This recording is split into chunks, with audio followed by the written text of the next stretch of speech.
अस्सलामुअलैकुम, welcome back to my channel. आज की वीडियो है एमडी कैट के स्टूडेंट्स के लिए और इस वीडियो में मैं बताऊंगी कि कौन सी ऐसी 7 हैबिट्स हैं जिनने मुझे एमडी कैट में 188 आउट ऑफ 200 मार्क्स स्कोर करने में हेल्प की और मेरा टोटल एग्रीगेट जो है 94% था। तो इस एग्रीगेट को हासिल करने में कौन सी ऐसी 7 हैबिट्स थी जिन्होंने मुझे हेल्प की। So number 1 habit is text book reading. कि बहुत सारे एमडी कैट के स्टूडेंट्स जो इस वक्त एमडी कैट की तैयारी कर रहे हैं वो उनको समझ नहीं आ रही होगी कि हम कहाँ से तैयारी करें, एमडी कैट की तैयारी कहाँ से करें। तो एमडी कैट जो है वो आपकी जो एफएससी की टेक्स्ट बुक्स हैं वहीं से आते हैं, ठीक है। तो आपने एमडी कैट की तैयारी करने के लिए अपनी टेक्स्ट बुक्स को ही फोकस करना है। आपने टेक्स्ट बुक से हट के कुछ भी नहीं पढ़ना, ठीक है। आप अपनी रिवीजन करने के लिए शॉर्ट नोट्स ज़रूर पढ़ सकते हैं। बेहतर है कि वो वाले नोट्स हों जो आपने खुद बनाए हैं। लेकिन अगर आपको कहीं और से शॉर्ट नोट्स मिल रहे हैं, एकेडमी से मिल रहे हैं या कहीं और से मिल रहे हैं, तो वो आप सिर्फ रिवीजन के लिए यूज़ कर सकते हैं। मेजर जो एमडी कैट की तैयारी के लिए आपने पढ़नी है वो आपकी एफएससी की टेक्स्ट बुक्स है, क्योंकि बुक की लाइन ही पेपर में आती है। सेकंड हैबिट है रिवीजन की हैबिट, ठीक है। अपनी रिवीजन की आदत बनाएं। ये नहीं है कि आपने एक चैप्टर पढ़ लिया, एक टॉपिक पढ़ लिया, उसके बाद आप उसको 1 महीने बाद जाकर दोबारा खोलेंगे, या एमडी कैट की जब आपकी टेस्टिंग स्टार्ट होगी एकेडमी में तब आप जाकर खोलेंगे। आपने डेली बेसिस पे रिवीजन करनी है, फिर आपने वीकली बेसिस पे रिवीजन करनी है। रिवीजन जब तक आप नहीं करेंगे आपकी एमडी कैट की तैयारी नहीं होगी, चाहे आप जितनी दफ़ा मर्ज़ी अपना सिलेबस कवर कर लें।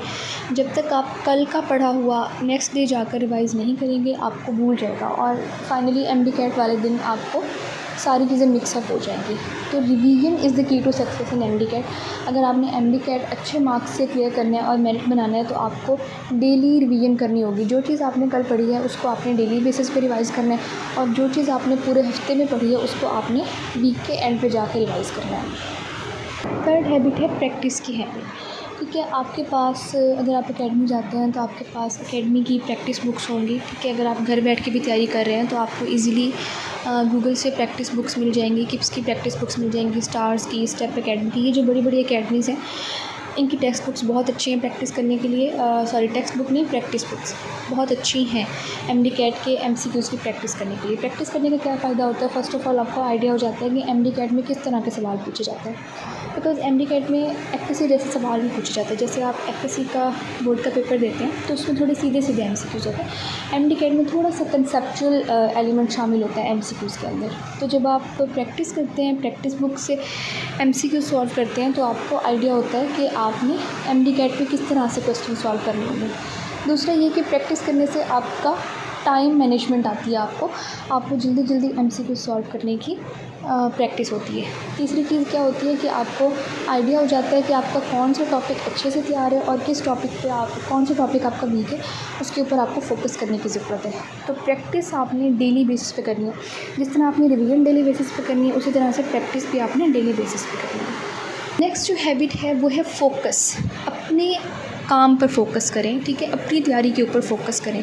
आप ये नहीं देखें कि आपके फ्रेंड ने या आपके क्लास फेलो ने कितनी दफ़ा सिलेबस कवर कर लिया है या उसके टेस्ट में कितने नंबर आ रहे हैं, ठीक है।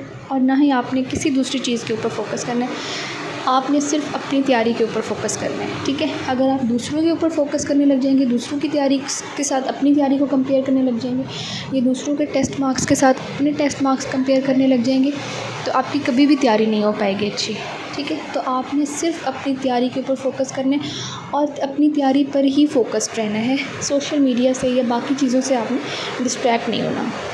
ओके, सो अगर मैं आपको अपना बताऊं तो एमडी कैट से 1 हफ़्ता पहले जो मैंने तैयारी की थी, जो मैंने रिवीजन की थी, वो सिर्फ मैंने शॉर्ट नोट से की थी। मैंने कोई बुक नहीं उठाई थी। बिकॉज़ एमडी कैट से 1 हफ़्ता पहले जब आप फाइनल रिवीजन करते हैं तो आपके पास बुक से पढ़ने का टाइम नहीं होता, ठीक है। टेक्स्ट बुक आपने सबसे पहले रीड करनी है और टेक्स्ट बुक से आपने एक दफ़ा अच्छे से तैयारी कर ली, उसके बाद आपने अपने शॉर्ट नोट्स बनाने हैं, ठीक है। एमडी कैट से पहले जब आप फाइनल रिवीजन करेंगे तो आप अपने शॉर्ट नोट्स से फाइनल रिवीजन करेंगे। और मैंने तीनों सब्जेक्ट्स, बल्कि चारों subjects, English, physics, chemistry, bio, चारों जो मैंने खुद के अपने शॉर्ट नोट्स बनाए थे उन्हीं से ही रिवाइज़ किए थे, ठीक है। तो शॉर्ट नोट्स जो होते हैं इससे एक तो ये कि आपको बहुत जल्दी मेमोराइज़ हो जाती हैं चीज़ें, दूसरा ये कि आपकी रिवीजन बहुत जल्दी हो जाती है, आपका टाइम वेस्ट नहीं होता, ठीक है। और तीसरा ये कि चीज़ें आपकी परमानेंट मेमोरी में चली जाती हैं शॉर्ट नोट्स को बार बार रिवाइज़ करने से। तो मेक श्योर कि अगर आप अब एमडीकेट की तैयारी कर रहे हैं और आप टेक्स्ट बुक को रीड कर रहे हैं तो आपने साथ में टेक्स्ट बुक से ही शॉर्ट लिस्टिंग करके अपने शॉर्ट नोट्स बनाने हैं और उन्हीं शॉर्ट नोट्स से आपने एमडीकेट से एक हफ़्ता पहले या कुछ दिन पहले अपनी फ़ाइनल रिवीजन करनी है। नेक्स्ट ये है कि अपनी सेल्फ़ स्टडी की आदत बनाएं। बहुत सारे स्टूडेंट्स ऐसे होते हैं जो ग्रुप स्टडी करना पसंद करते हैं या फिर लेक्चर्स लेके पढ़ते हैं। बहुत अच्छी बात है, आप लेक्चर्स लेके पढ़ें और आप अगर ग्रुप स्टडी करना चाहते हैं, आपको कोई पॉइंट समझ नहीं आता तो आप अपने फ्रेंड्स के साथ ग्रुप स्टडी करें, लेकिन ज़्यादा टाइम सेल्फ स्टडी को दें। जितना आप सेल्फ स्टडी करेंगे उतना चीज़ें आपको खुद ब खुद समझ आना शुरू हो जाएंगी और उतना ही अच्छा आप मार्क्स स्कोर कर सकेंगे। ठीक है, तो सेल्फ स्टडी आपने करनी है। अगर आप एकेडमी में 6 to 8 आवर्स लगा कर आ रहे हैं, एकेडमी के जो लेक्चर्स हैं उस पर आपके 6 से 8 घंटे अगर आप लगा लेते हैं तो आपको सेल्फ स्टडी को भी 6 to 8 आवर्स देने हैं। इस तरह से डेली के आपके 12 to 16 आवर्स बनते हैं जो आपने टोटल अपनी पढ़ाई को देने हैं।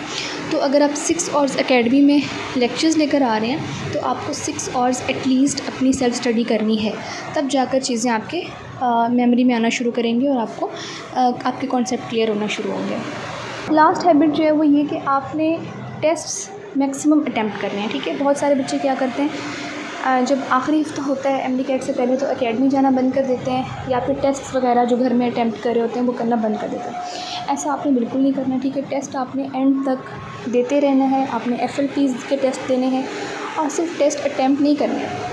उसमें जो आपकी मिस्टेक्स हैं उसको आपने देखना है। ठीक है, आपने अपने टेस्ट को इवेल्युएट करना है, टेस्ट के मार्क्स देखने हैं, फिर आपने देखना है कि क्या मैंने टेस्ट में इम्प्रूव किया है या नहीं। यानी 1 महीना पहले जो मेरे टेस्ट में मार्क्स आ रहे थे क्या अब उससे ज़्यादा मार्क्स आ रहे हैं या उससे कम मार्क्स आ रहे हैं। ठीक है, टेस्ट के मार्क्स देखकर परेशान नहीं होना, बिकॉज़ जो एकेडमीज़ में टेस्ट होते हैं नो डाउट वो बहुत ज़्यादा मुश्किल होता है as compare to MDCAT. MDCAT बहुत ईजी होता है उन टेस्ट की निस्बत जो आपको एकेडमीज़ में दिए जाते हैं, लेकिन एकेडमीज़ के जो टेस्ट होते हैं उसका काम होता है आपको वर्स्ट सिचुएशन के लिए प्रिपेयर करना। तो इसलिए आपने टेस्ट ज़रूर अटैम्प्ट करने हैं, उन टेस्ट को आपने इवेल्युएट करना है, अपनी गलतियाँ देखनी है और जहाँ पे आपको लगे कि ये आपका वीकर पॉइंट है उसको आपने दोबारा अपने कॉन्सेप्ट्स को क्लियर कर लेना है। So these were the major 7 habits जिन्होंने मुझे एफएससी में भी और एमडीकेट में भी बहुत ज़्यादा हेल्प आउट किया और इसी की वजह से मैं इतना एग्रीगेट स्कोर कर पाई हूँ। सो आई होप कि आप लोग भी इन 7 हैबिट्स को अपनी रूटीन में शामिल करेंगे और इंशाल्लाह बहुत अच्छे मार्क्स से एमडीकेट क्लियर करेंगे। If you have any queries you can ask in the comment section, you can also follow me on Instagram and you can ask your queries there. Thank you, अल्लाह हाफ़िज़।